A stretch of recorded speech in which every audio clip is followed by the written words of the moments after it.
3 hours can't be that hard, right? Turns out, I was wrong. 2 hours are agony. I wander from store to store, stepping in without actually caring what's for sale. The first is a vegan restaurant. I don't try any samples, good idea. The next door is some fetish shop, with its windows covered. Oh, you can stay there for a while though. All the lights inside are colored, mostly red, or sometimes violet. The girl behind the counter, pale-skinned, and with artificial black hair, gives me a smile, and I return. But I don't stick around. She's like, uh-oh, she smiled at me, that's bad, let's get out of here. Who knows what she's into? I mean, it's a fetish store after all. I don't even know what I'm doing. Going through the motions of being a tourist, I guess. Technically, I am exploring Las Vegas. Tomorrow, I'm sure I won't be able to remember a single detail of these shops. Up ahead is yet another street vendor. His setup is nearly twice as long as most of the others, and includes large glass display cases. Looks like it must be a pain to transport. I wander over, pretending to be interested. The clerk, a Hispanic man with a short goatee, watches me, but doesn't say anything. Not even a greeting, just how I like him, just quiet. It's all cell phones and phone accessories, chargers, cases, cords, and the like. Nothing relevant to me. There's a special discount on prepaid phones and time cards right now, it seems. A half dozen identical posters plaster the wall of the longest case. I mean, she could buy a phone right now, and that would be a way for us to get in contact if we ever get separated. I stare at one of the flyers, though I'm not actually reading it. Just imagining if Marina and I had cell phones.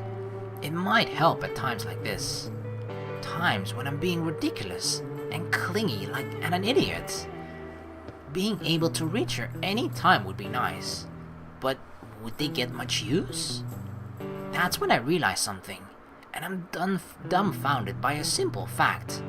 What it is that's been bothering me since we split up. This is the first time since meeting Marina that I've been on my own. That she isn't in a room, or isn't just a room away, or within shouting distance.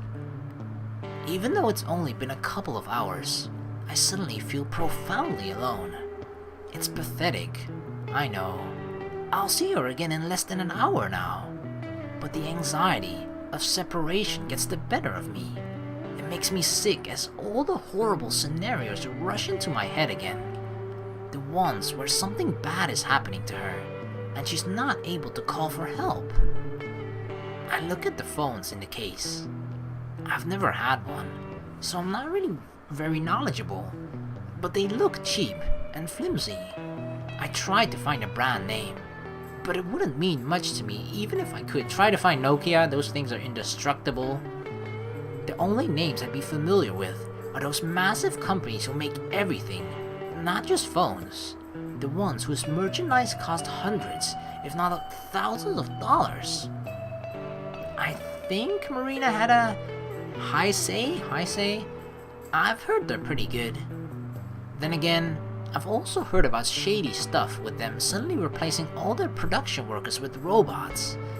Graham said this sort of thing would be part of the New World Order. I'm actually starting to see it happening here already in McDonald's. Like, you know, normally people would be taking your order, you'd have to wait in like a line. But now under McDonald's here, or at least in some of them, you just place your order in one of those touchscreen menu thingies, you know. That's where you place your order, and then you just get the food that you ordered at the cashier, where just a person is waiting there.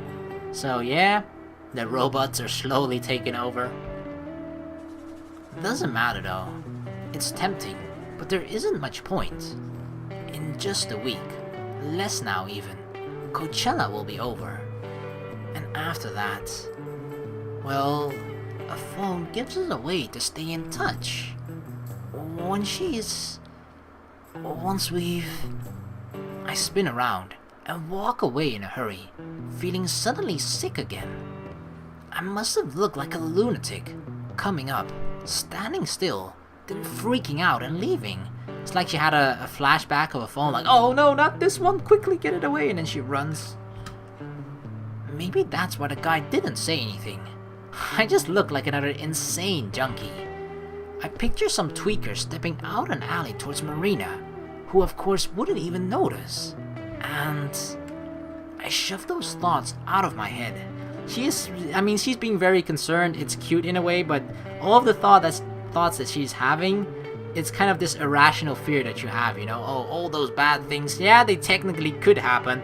The chance of it happening is incredibly small, but for some reason, just the thoughts that those thoughts appear in your head, and you yourself make yourself crazy to the point where you think it might actually be happening right now, and if you don't do anything, then you could have prevented it perhaps. This weird stuff like that where you actually just get too worried, and that's what she's going through right now. She's just making herself go so crazy over irrational thoughts. Those are not fun things to have, but I feel like they happen to everybody. Some people are just, I guess, a bit more carefree, but other people are really kind of paranoid about this sort of stuff. 1 hour. Just one more hour. Chill. I tell myself for the 1,000th time. Across the street from the phone cards is a bright green sign for a candy store. One of those places that has floor-to-ceiling bins of gummies, and it's sell by the pound. I half expect to see Marina in there herself. If they sell it by the pound, it's gotta be pretty cheap right now. #Brexit. Getting her a surprise bag of sugar might be a good way to try to make up for being weird. Until the next time I act weird, that is. Then you buy two, and have one just as a backup for the next time. I cross the street as soon as there's a gap in the traffic, not bothering to go to a crosswalk. The doors have an outline and handles that are the same lime green as the sign, and when I step inside, I see that the walls are too. Holy shit, so much fucking candy. Oh my god, it's like I'm in heaven. Sweet tooth. The doors have an outline and handles that are the same lime green as the sign. When I step inside, I see that the walls are too. I'm reminded, or it reminds me of the slime from those old shows I used to watch on TV. Yeah, like those fucking Nickelodeon shows. Oh, that's actually disgusting. That will be sprayed onto the audience or cast members. Not the most appetizing impression. The selection is good though. Like I expected, there are more varieties of candies than I've ever seen in a single place. Only pictures. There are several different types of plastic bags that you can fill, ranging from I'm on a diet to garbage bag sizes. I grab a medium-sized one, because we don't want to insult Marina. Then I realize I don't know what to get for Marina. Definitely chocolates, but with or without nuts. I can't remember if I've ever heard an opinion. Don't tell me this is gonna make her sad, because then she thinks like, oh, I don't know Marina at all. But it's like, it's still very early on in their... Can we actually call the relationship now? Are they officially together? I'm not sure. But they don't know each other for that long yet. I tried to recall what she's gotten at gas stations along our trip, but I never paid that much attention. Maybe I should go for a mixture of both. But then, what if she's allergic to something? It probably wouldn't have ever come up, since we always eat out and order for ourselves. I don't want to give her a 3-pound sack of anaphylactic shock. Or anaphylactic, right? Anaphylactic, that's what it's called. I've watched hospital TV shows, Scrubs, House. I should know that. Anaphylactic shock. Gummies then. Those might be safer. Everybody loves gummies. That's a safe choice for sure. There are more types of gummy candies than I ever thought existed. Different flavored rings, candy shaped like the fruits they taste like, and other things like chewy soda bottles. For just a moment, I wonder about which ones I should pick. I think I remember her saying she loves raspberry. Or was it strawberry? It was something berry. But I think she's gotten strawberry soda before. Not that that means anything. This is a gift, so I want it to be perfect. not a bag full of things she dislikes. Then I remember, Marina likes pretty much everything. Then you can't go wrong with a little bit of everything. I mean, remember what she ordered at the buffet, right? She tried a little bit of everything there as well. So I feel like she's definitely, even though I wanted to call her like the adventurous type, but you can't really call her that based on her history, because she's never left the state, right? But the New Mexico state or whatever, right? This is like her first time traveling or going on vacation. But that doesn't mean that you're not an adventurous person. It just kind of means you never had the opportunity before. But I feel like Marina's definitely an adventurous person despite her lack of traveling before this. Because she was, I mean, just alone, if you're at a buffet, you're like, oh, I want to try and taste everything, then yeah, it's just, even when it comes to candy, she'll probably just try and taste everything as well. Especially when you're in a place like this that's just so awesome, that has so many different candies that you probably never heard of or never seen before. You gotta take the opportunity. Elated at the simplicity, I dump a small scoop of just everything, about every sort of gummy that they sell. For good measure, I get a second, smaller bag, and fill it with some malted chocolate balls. Chocolate balls? I don't know. I don't think they're the type of girls that are into balls, if you know what I mean, so, Caramel clusters, and plain old chocolate chunks. Safe options. I haul the 2 bags over the counter. There's just one attendant, and she's currently ringing up a mom with her 2 sons. The kids dart around their mom's legs, rattling displays and knocking items off of the shelf. No one makes them stop or fix their mess. Ah, kids. These darn kids. One of the kids stares up at me, and I frown at him deeply. He stops running and hides behind his mom's legs. Good job, Amber, you made him scared. When they leave, the kid is still clinging to her like a bear cub. I set my bags up on the counter and kneel down to replace some of the spilled items. As I do that, the shopkeeper comes around front, nearly bumping into me. Oh, you don't have to do that. Thank you. Yeah, no problem. I look up, directly into her knees. I straighten up, and we're suddenly way too close. Stumbling backwards, I grab the counter to support myself. She laughs, eyes crinkling. Uh-oh. She's cute. What are you thinking, Amber? Her tan skin is complemented by the bright red uniform she wears. A little name tag on the counter says that her name is Sassy. Sassy or Cassie? I guess it's Cassie. If it was Sassy, it would start with an S. I guess it's Cassie. Why the fuck would I say Sassy? You know, there's a special going on right now. Oh yeah? A stack of postcards sit by the credit card machine. She hands one to me. If you buy 10 more bags, you get one for free. Wow. Buy 10, get one for free. I tried to imagine how much candy that would be. You'd need a wheelbarrow to haul it all. Can't you just, if it only counts the amount of bags, can't you just take 10 little bags, like the smallest bags that they have? Does that still count as 10 little bags? I guess, or as 10 bags in total. I guess it does, but then the free bag that you get is also a small one, I think. Because otherwise you could try to cheat the system, you know? Get 10 tiny, I'm on a diet sized bags and fill that with candy. Then you have 10 bags, and then your free bag of candy, you do the garbage sized one, and you're like, yep, that's my free bag. Although I actually don't think you can choose, because generally the free one is probably going to be the cheapest. That's usually the policy. Damn it. I'm trying to cheat the system and it just doesn't work. Cassie laughs, probably at my expression.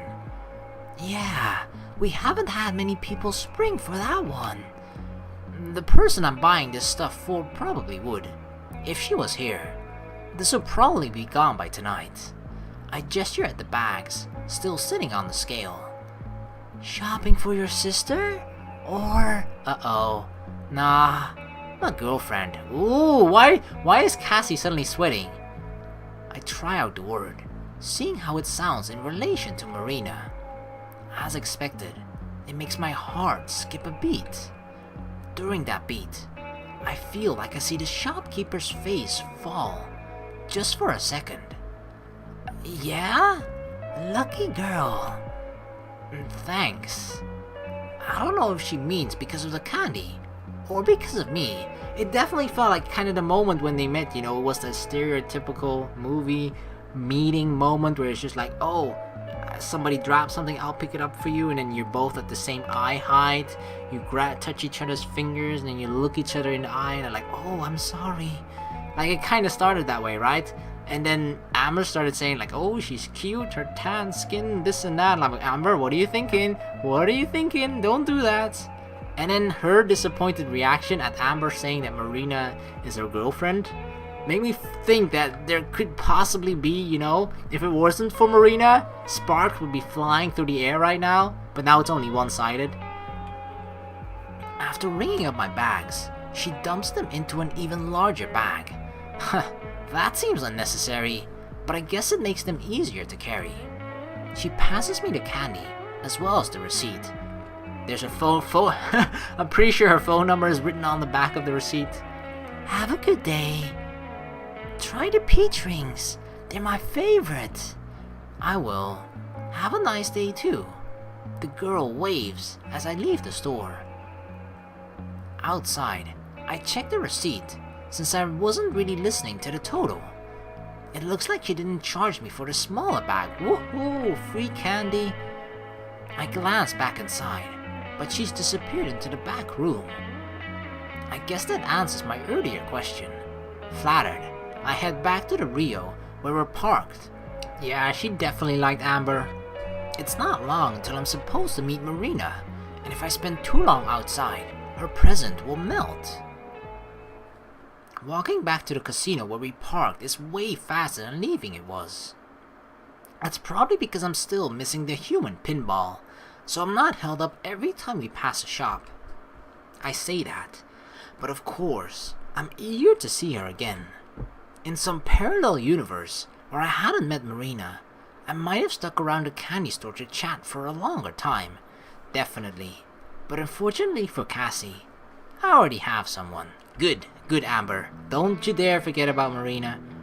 The parking lot at the Rio has filled up even more. Getting out of here is going to be a pain, since there wasn't a whole lot of room to begin with. I make my way to the RV and let myself in. It feels like an oven, and the first thing I do is turn on the AC. I set the bags of candy down on my bed to inspect them. As I'd feared, the chocolate is slightly melted, streaking brown against the clear plastic. It's not too bad though, and a couple of hours in the fridge should have it as good as new. I leave the gummies on the counter, since they didn't suffer as much on the walk back. Marina and I are supposed to meet up here in about half an hour. Since it's so soon, I may as well just wait in here, where it's more comfortable. I lay down on my bed and try to read that book Marina's been sucked into for days, but I can't stay focused on the words long enough to process them. It doesn't take long before I give up and set it aside. Now I just stare up at the ceiling. I used to do this most nights, when I couldn't sleep, after Grams passed, but before I met Marina. It wasn't that it comforted me or anything, but the amount of effort it took to not think of anything usually leads to me falling asleep without realizing it. Instead, this time, I let my thoughts wander. Sleeping has been easier lately. Actually doing something during the day and getting exercise helps a lot. But also my thoughts have been less cloudy, less muddled. Sure, there are still moments where I think of Gramps, and the pain hits me again. Having Marina around makes those rare. Someday, I might be able to think of him without it hurting. I don't know if I want that though. Isn't that just like forgetting? People say you move on and get over deaths, but what does that mean for the person you lost? I roll onto my side, and I stare at the picture of me and Gramps that's hanging on the wall. Aww, I can't take it. and roll to my side. Ah! Groaning into my pillow, cathartic. Without Marina, or is cathartic. Without Marina here, I can be as loud as I want. To my surprise, no tears come. Anyone walking by outside would probably think I'm dying or in pain, but I don't care. Alone time has its upsides after all. Grieving is complicated and exhausting. Sometimes I wonder if I'm even doing it right. I feel like there's no right or wrong way to grieve. Everybody has their own way to deal with the loss of a loved one. I mean, there are certainly more effective ways than other ways, but still, I feel like it's a very personal thing. There must be something wrong with me if I don't even want to get over Gramps. I sit up, still hugging the pillow to my chest. Marina will be back soon. Maybe I can talk to her about this with her. Yeah, you should. You definitely should. As I think that, I feel a stab of guilt. It's not her problem. It's something I have to deal with myself. This is I really feel like I can relate a lot with Amber, actually. Because I am really stubborn like that as well. I don't want to bother people with my own problems. It's just like, it's my problem. I'll fix it myself. Like, you know, in school, I was even like that just with school, you know. When when you had like this math assignments or whatever, you know, and when I didn't know the answer, I would just be like, yeah, I'd rather figure out and come to the answer myself than just raise my hand and just simply ask the teacher the question for help or something like that. I would be rarely ever ask for help. I'm just, I don't know, kind of stubborn that way. It's just like I'm really, I don't know, it's almost like I'm not comfortable accepting help in a way even. I don't know why that is, but I can sort of understand what Amber's trying to say here. Although it's obviously way better, you know, if these people want to help you, then you should let them help you. But it's hard for both Amber and probably me, or for me and probably Amber, to accept that help. I don't know. I force myself up and over to the driver's seat. I'm not going anywhere, but I can listen to music and watch for Marina's return. I stick in a tape and kick back. A few songs pass by. It's been 20 minutes or so. I start to scan a parking lot, looking for her familiar red hair. Please don't tell me that she's gonna show up late, so we're gonna have to look for her and she's actually gonna be missing. God damn it. Please don't tell me that's the case. Because, you know, it's getting dangerously close to the time, or the allotted meeting time, and every single minute, no, even every single second after the 3 hours, Amber's going to worry more and more, to the point where she's probably going to at some point start looking for her. The tape ends. That's okay. It was a short one. I'll replace it with another one, chosen at random. Still no sign of Marina. I get up and check the clock. She's about 10 minutes late now. Maybe the clock is off somehow. I hop out of the RV and ask someone for the time. It matches up exactly with what the clock said. Worry begins to tighten in my stomach, but I force myself to calm down. It's Marina. It's only been 15 minutes. Most likely she got distracted and is on her way right now. 5 more minutes pass, and I begin to pace back and forth. Should I go look for her? I have no idea where to start though. And if she got to the RV and I wasn't there, then she might go looking for me instead. No, I have to stay and wait. That's the awkward part, when you arrange at a place to meet, you know, and that other person comes late, then you're kind of in an awkward position as to what to do. Do I stay here, thinking that the person will come here eventually, or do I go looking for her? Because what if indeed, like she said, like, you know, we go, for example, to the right, and Marina then comes from the left to the meeting place, and she sees us not at the meeting place, and she's going to leave the meeting place again, and then we're all gone in different directions again, and then, oh my god, you know, that's always the toughest choice in whenever you lose a person like that.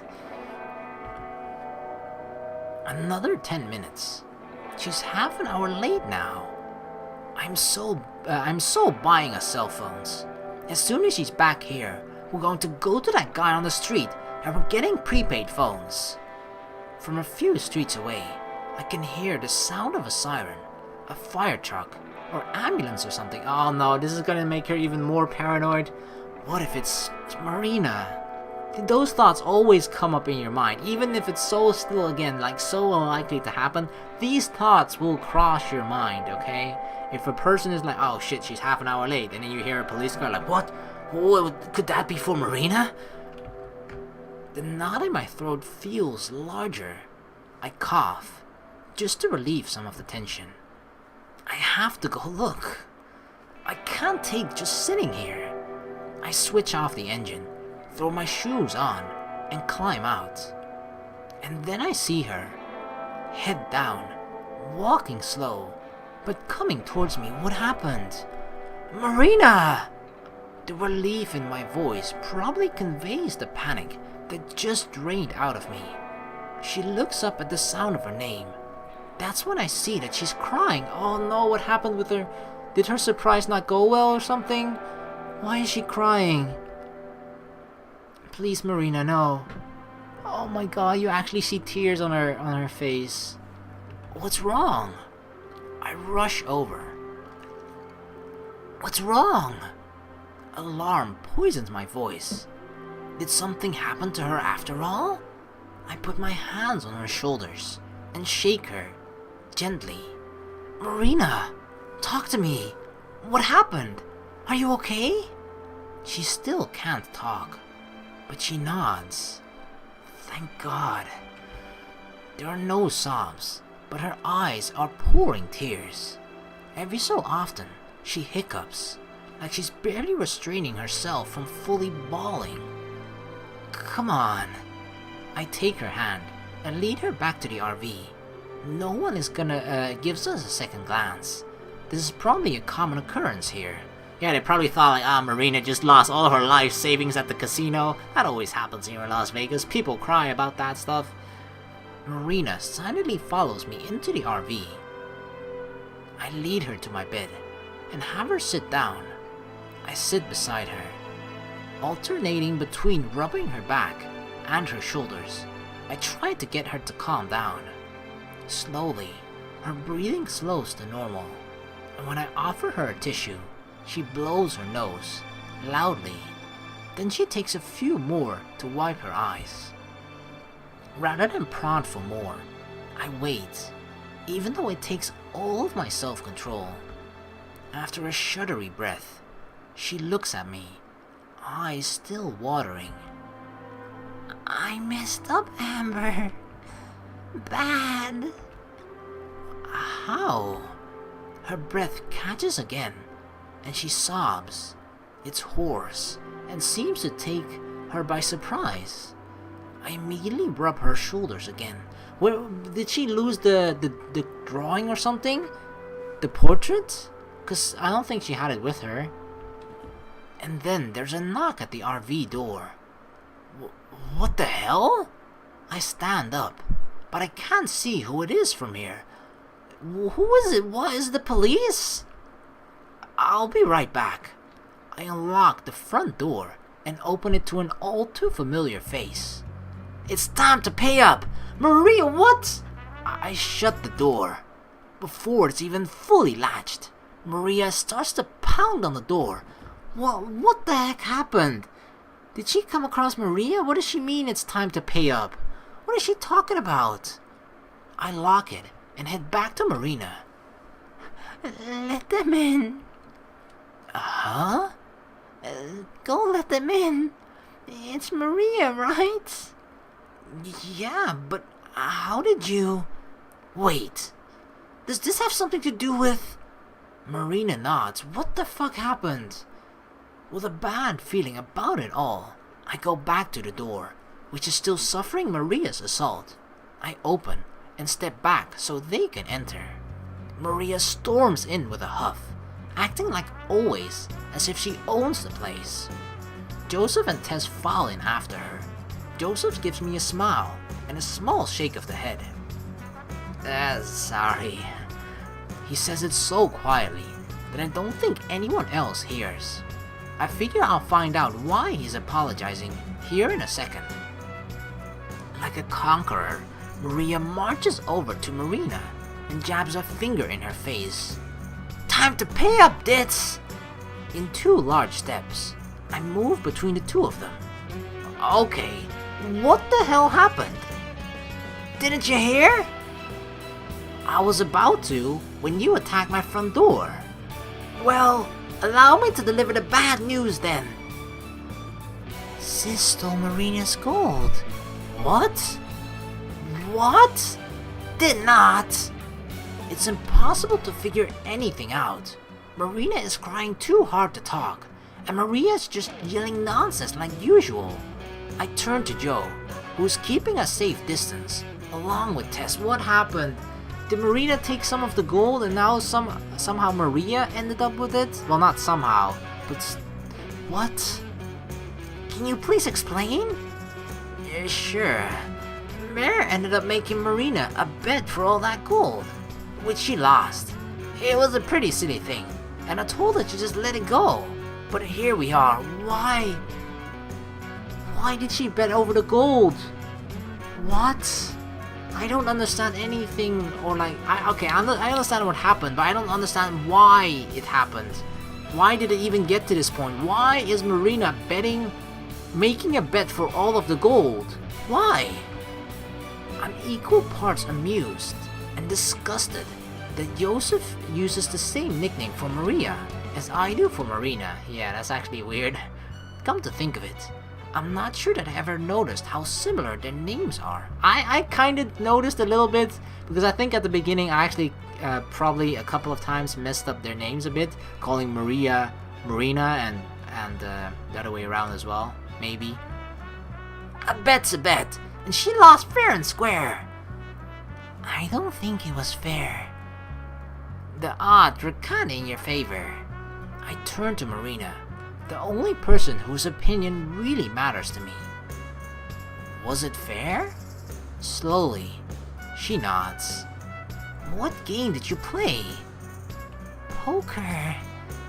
I glare at Maria, who at least has the shame to look away. Anyone who spent more than a minute around Maria, or Marina, god damn it, now I'm doing it! Now I'm messing it up. Marina, would know that there's no way she could keep a straight face. I sigh and sit down on the bed beside Marina. I wrap an arm around her. She leans into me, eyes moist. You know you can only take half the treasure, right? Marina and I split it equally, so she couldn't bet away my half. That wasn't the deal. That's the only deal she could have made. But I'll bet you my half against hers. Oh god, Amber is going for the all or nothing. Double or nothing. Oh shit, Amber. Oh my god. Like, it's bad enough that for some reason we lost now half of our gold, which is fair enough. It's Marina's half, so she's free to do whatever she wants with her half of the gold. But still, you know, we found all of the gold, so it kind of sucks to lose it in this way. But Amber is just, she's going double or nothing on this. Amber, no! I squeeze her, affectionately, but I shake my head. It's fine. I stand and go to where we've been stashing the gold. I pull out the box of nuggets and open it so Maria can see. Her eyes light up and she licks her lips, like she's gonna eat it or something. Delicious gold. I snap the box shut. Fine, but we're not playing poker. Oh yeah? What game then? She thinks about it for a moment. Blackjack. Seriously? Blackjack is more about luck than it is skill. I'm not that great at poker though, so blackjack might be the most fair game we could play. I wonder why Maria suggested it though. Maybe she expects me to win at poker. If that's the case, then the mind games have already begun. Fine, it's a bet. Marina stopped crying. Her breath still comes in little spurts, but she's mostly in control of herself. She tugs at my shirt. Amber, really? You don't have to do this. I screwed up. It's okay. I'll fix it. That's what I'm here for, right? I can't read the look on her face. The one that vanishes after a split second. Okay. Facing Maria again, I put the gold away. Where will we play? There's not enough room here. There's a casino close by, down the street from this one. We can do it there. I'm not old enough to gamble. Not legally, at least. Yeah, but if that's the case, how did Marina and Maria end up playing poker? If they did it at a non-casino, because Marina is 18, Amber is 19. I'm guessing then, if even Amber isn't at the legal gambling age, then I'm guessing that the age is 21, the legal age. So where did they gamble? Where did they play poker? Why can't we play or blackjack at the same place they play poker? Doesn't matter. This place won't check your ID. Probably gonna be closed within a year. I don't like the sound of that. I feel like I'm being set up. Like she knows the owner or the dealer, you know? And she's gonna hook her up with the good cards and us with the bad cards. It's true. It's where we played. Really? Yeah. They had like party rooms that were empty. We just used one of those. I never heard anything like this place. But if they let Marina in, then they'll probably let me in too. I'd also feel better about playing with cards that I know Marina or Maria. God fucking stop confusing it, dude. Come on. Come on, Luder. Right. Marina cute, Maria bitchy. Alright, got it. I got it now. I won't mess it up again. Fine. Tell me how to get there, and I'll meet you in a bit. She gives me directions, as well as the name of the building. Worst case, Marina can probably help find it. Maybe. I count at Marina's half of the gold and put it into one of the boxes before handing it to Marina. Ah! Oh my god, I'm seriously... I was doing so well before I pointed it out to myself that their names sounded similar and that I was messing it up in the beginning and was doing perfectly fine with it after that, but nope. Now I fucking jinxed myself and I'm messing it up constantly. Bitchy is Maria. Okay, before handing it to Maria, who snatches it from my grip. Enjoy, because this will be the only time you get to touch the treasure. With a final sneer, Maria leads her troop out of the RV. Joseph still looks pretty sorry about the whole thing. The door slams shut, and we're left in silence. I look at Marina, and she looks at the floor. I'm really sorry. I'm not even that upset. Compared to all the 1,000,001 awful scenarios I'd concocted, this is pretty tame. And knowing Marina, it's not that shocking either. So, I'm being honest when I smile at her. It's okay. Really. I'll go win back your gold, and then we can get out of Vegas. She sniffles. Seriously though, what were you thinking? That's really what I want to know. I was just so surprised to see them here. I thought it must be fate or something. I was shopping around, and I saw something that I really wanted, but didn't have enough money. And then I saw the three of them at this little diner. So I went in to say hello, and I told them all about it. What was it you wanted to buy? That's a secret. I wanted to show it to you. But anyway, then Maria made me bet. And I don't know, Amber. I guess I just got so excited about it that I didn't really think. Like, if you'd been there, you would have beat her no problem. I don't think she's very good at poker. It's just that I'm kind of bad at hiding how I feel. I can't help but laugh. No way. You're kidding me. She sticks her tongue out at me. Guess she's feeling a little bit better.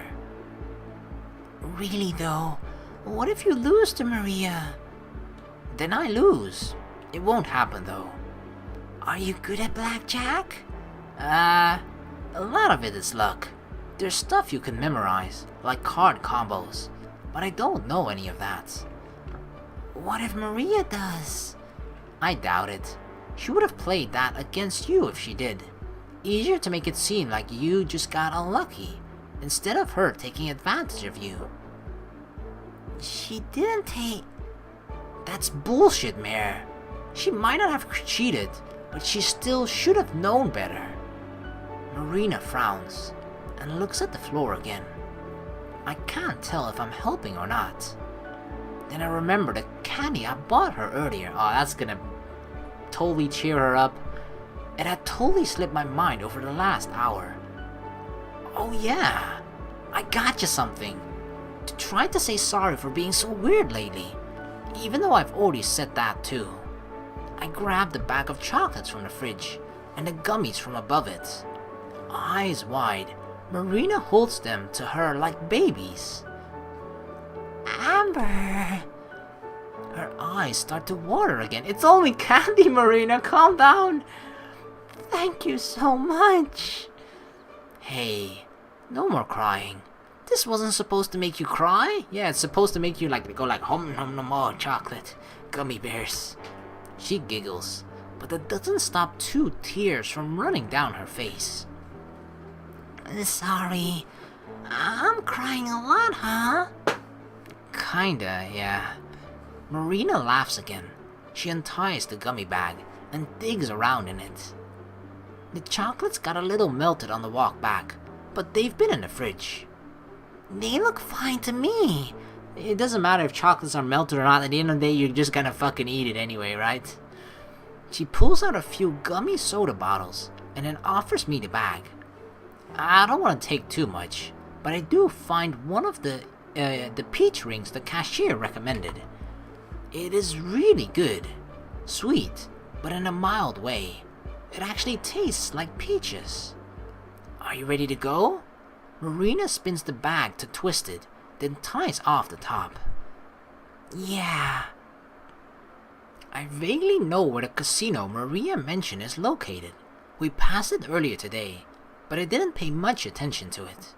As we load out the RV, Marina's dragging her feet. Do you want to wait here? I can just take care of this and then come back. No way! I don't want to split up again. After I lock up, I take her hand. Since I'm in the lead this time, the walk isn't as slow.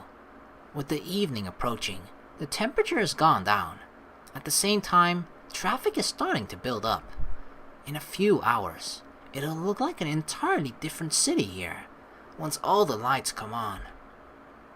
The view of a big city at night, far in the distance, has always been one of my favorite sights. I can remember staying up late when Gramps and I were on the road so that I could press it like a sticker against the window and look. They sell postcards of New York and Atlanta and other places all lit up because it's so pretty.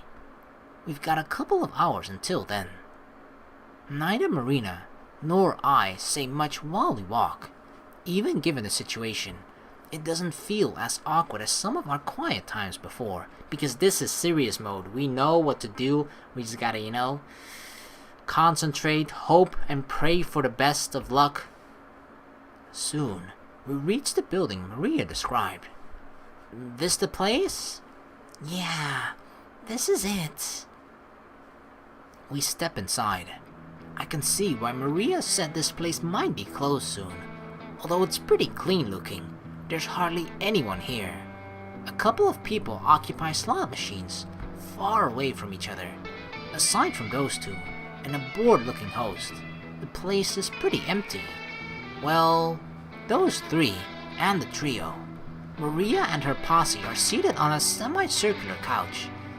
It and an identical couch form a circle around the card table. No greetings are exchanged, as Marina and I take our places across from them.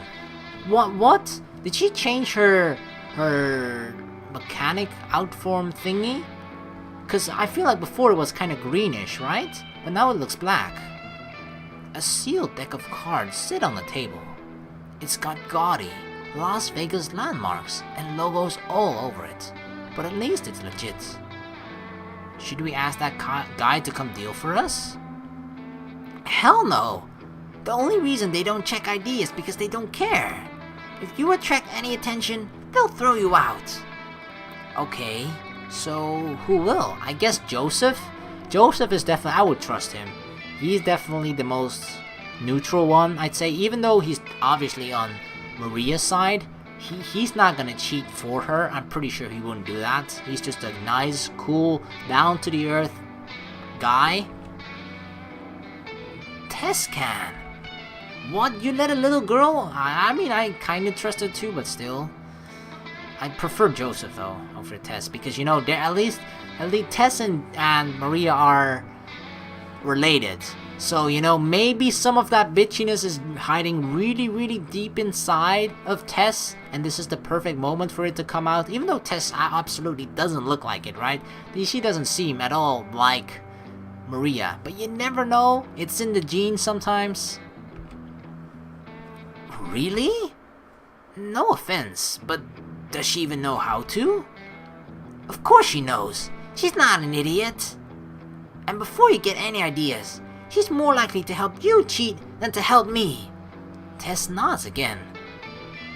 Just ask. Alright, help us cheat, Tess. Please, help us cheat. Alright, that works for me. Because if two underage girls are going to play, then why not have a 10-year-old deal the cards? Of course, you gotta take it to the next level. Two underage girls playing cards, that has probably happened before. We gotta break records, okay? We gotta find something other people have never done before. And a 10-year-old card dealer, yeah, that's something that doesn't sound very often of an occurrence. The only thing that kind of comes close is like if a monkey deals the cards or something. Maria slits open the plastic wrap on the deck and then hands it to Tess. The little girl takes out the instructional cards and the jokers and then shuffles. I have to say, I'm impressed. She creates a bridge with the cards that's way tidier than I ever could do. Mechanical even. Dang, Tess. So there are 16 pieces total. We'll go piece by piece, I guess? Sure. That means I'd have to win a total of 8 hands in a row without Maria or the dealer winning any to earn back all of Marina's treasure, and I won't settle for anything less than the full amount. We have a small stack of tokens near us that each represent a single piece of treasure. I mean, the fact that it takes this long and they're like, you know, playing for piece by piece, it's a little bit like meh for me, because it feels like there's less stakes at that point. But to go on a game like Blackjack that's entirely, well, largely luck dependent, to gamble your entire stash of gold, like our entire half for Marina's half, then it just becomes such a high stakes game where you're just like, oh shit. It becomes more of a gamble, like to try and even out the luck factor. Like, yeah, sure, you have luck based games, but you know, the more you play those luck based games, the luck tends to kind of even out with the more games that are played. So I guess that's the reason why they're at least trying to make it more fair. How does this game work? Basically, you try to get the cards in your hands to add up to 21, or as close as possible without going over. Yep, if you're over, you're out. Whoever's closest wins that round. The dealer can win too. We all get 2 cards. Then you can stand, which is where you don't take any more cards. Or you can hit, which is where you draw another. That sounds really easy. I guess. Like I said, it's mostly luck. Shut up. Time to play. I flip her off, but don't argue. Oh. Tess deals us the first hand. I stand while Maria hits. I don't expect her to beat my 18, but she lays down a 10, a 3, and a 6. Dang, she's got 19. Damn, there goes 1 nugget. Tess slides her 2 tokens. Oh, we got 20. What does she got? She got over. It's 15-22. She's over. On the next round, I beat her. And I win the next 2 rounds after that. But then the dealer wins. And we have to start over. 10 hours later. The game drags on for a long time. Joseph has fallen asleep, head lolling backwards over the couch. Even Marina, who has both her honor and money at stake here, is starting to fidget. That's why I've been, this is the reason why I was feeling a little bit meh about this. Because this can definitely take a long time, which then takes a lot of the tension away from the situation, right? But it does allow for even if you only have one gold nugget left, you can still make a comeback and then end up winning everything again. But it just takes a long time. I would rather just have it all 50-50 and just let's get this shit over with. We've been playing for close to an hour. She doesn't complain at all though. After a while, even Maria and I are starting to get annoyed. She sighs and shifts irritatedly while I debate what to do. And when she takes her time thinking, I bite down the urge to say something snarky and hurry her along. Once Tess wins again, and we're both sitting at 3 pieces each, Maria wipes her palms and clears her throat. This is taking forever. Yep. But if you're saying we just call it here, the answer is nope. No. But let's just go all or nothing. One final hand. That's what I'm talking about. I like the high stakes game. Let's go. Then you won't be able to say I cheated or took advantage of anyone, and I can finally relax with my treasure. I think about it. One more hand, huh? The odds are probably better than if we were to sit here all night. Maybe I'm not good enough at math to calculate. It would be possible that we're here until the festival comes around if we kept going back and forth like this. I look over at Marina, whose interest has been piqued again. What do you think? She gives it a long thought, her face betraying nothing. Then she shrugs. I have no idea. Right then. Fine. All or nothing. Bam! Yeah, Amber, let's go. Okay. Whew, come on, we can do this. Maria nods, satisfied. Deal 'em, kid. Tess passes out our cards. Uh-oh, what do we got? What do we got? I pick up mine, holding them so only Marina can see. A 9 and a 7. Uh-oh, this is tough. It's a 16. This is one of those situations where it's really hard. This is where you gotta play the numbers and the math, where it's what's the higher percentage of actually drawing a card that is above 5, so 6 or higher? Not awful, but not great. Tess is showing an 8. I tried to gauge some sort of reaction from Maria, but her face is totally expressionless. No wonder she beat Marina at poker. Amber? I think that's the first time she's ever said my name. It sounds weird coming from her. I'll stand. Wow, that's... it's 16.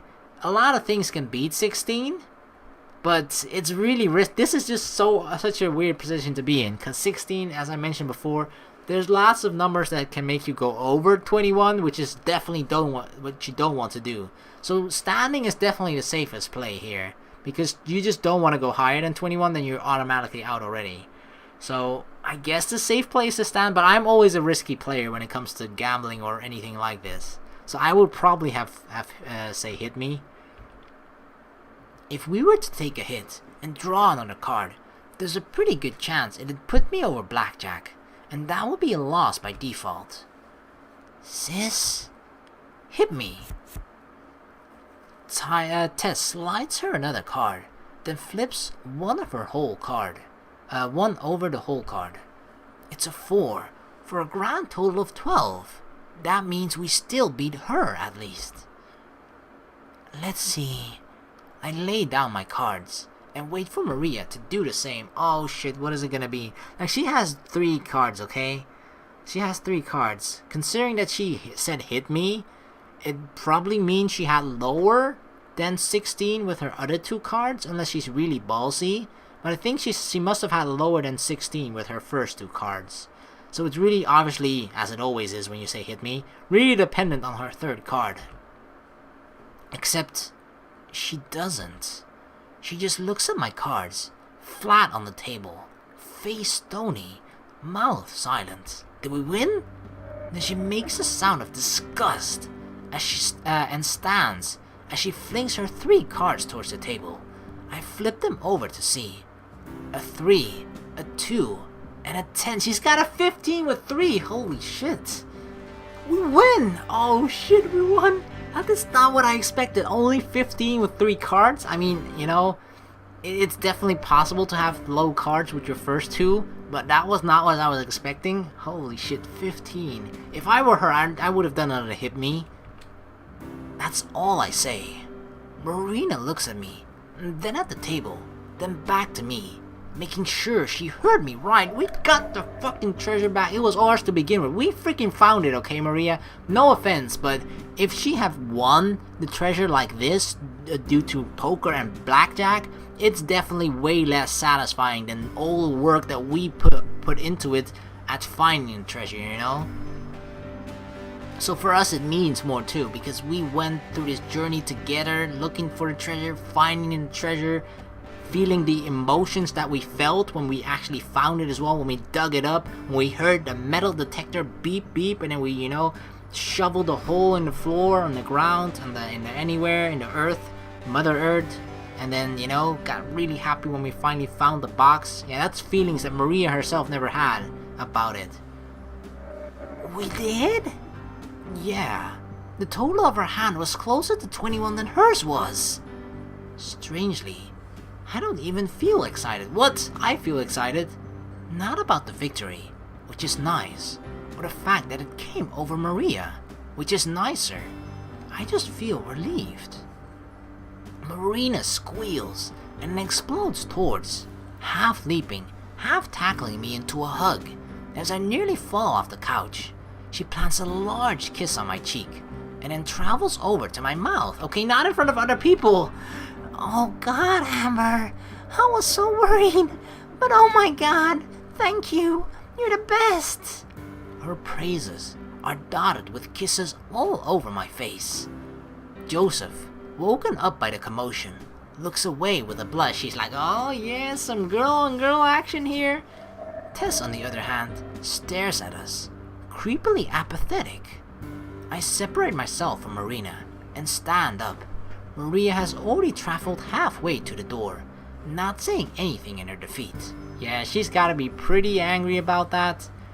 The little wooden box of gold sits abandoned where her arm was. I check and count the pieces of treasure. They're all there. I start to move towards Maria to say something, but Joseph clucks his tongue. I stop. Don't worry about her. She's always like this. Sorry. Not sure what else to say. I half shrug, which is hard since Marina still clings to my arm. Don't be. Better things work out this way. Come on, kiddo. He takes Tessa's hand and they start to follow Maria, who's left the building. You ladies take care. You too. See you later. Once they leave, I look down at the mess of chips and cards on the table. Someone will come by and clean them up. Marina tugs on my shirt, and when I look at her, she kisses me on the lips again. For the first time today, we stay like that for a long time, not caring about how many stares we might be getting, though it can't be more than 3. I can still taste the faint saltiness from her tears. Oh God.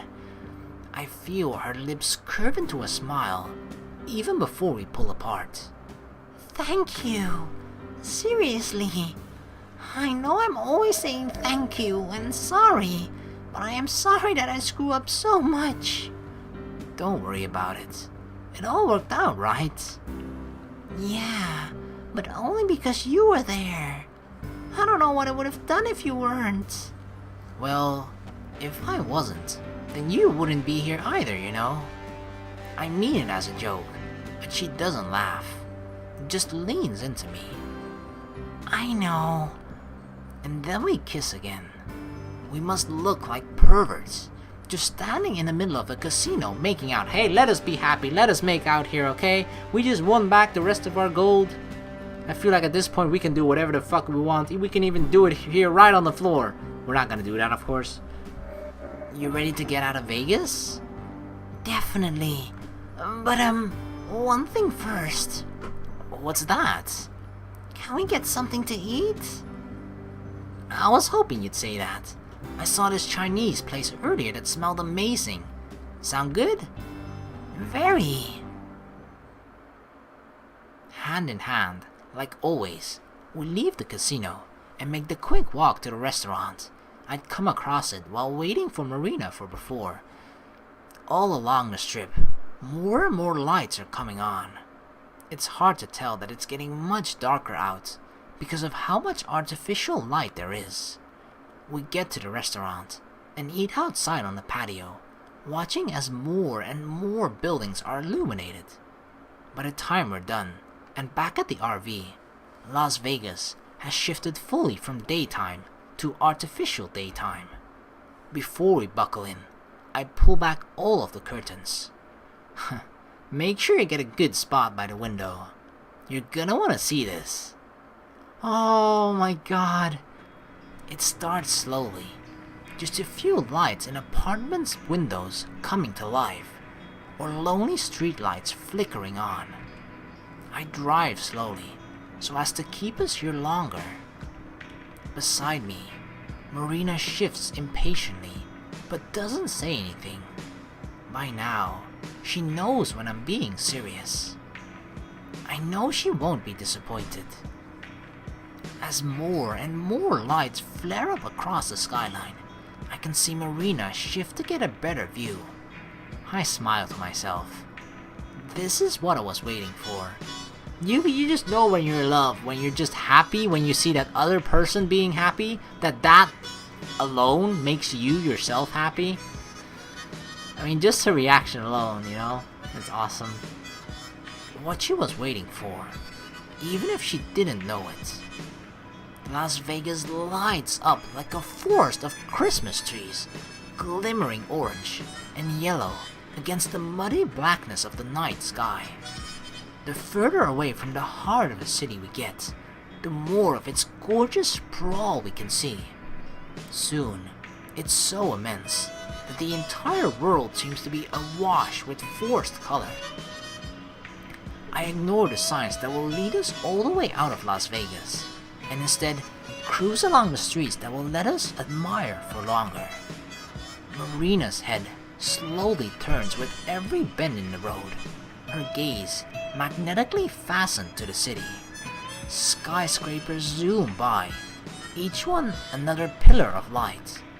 The casinos, which have gaudier decorations, make an exotic contrast to the mundane office and apartment buildings. Marina drinks it all in like water, out here in the desert. Light from the window frames her face, and I remember how I thought of her as angelic back in Zion, or Zion. Now, the word is even more fitting, because of the way her open-mouthed smile enhances the effect. She catches me watching, and, just for a second, that smile is directed at me. Then she turns back to Vegas, which is finally starting to recede as we head out of town.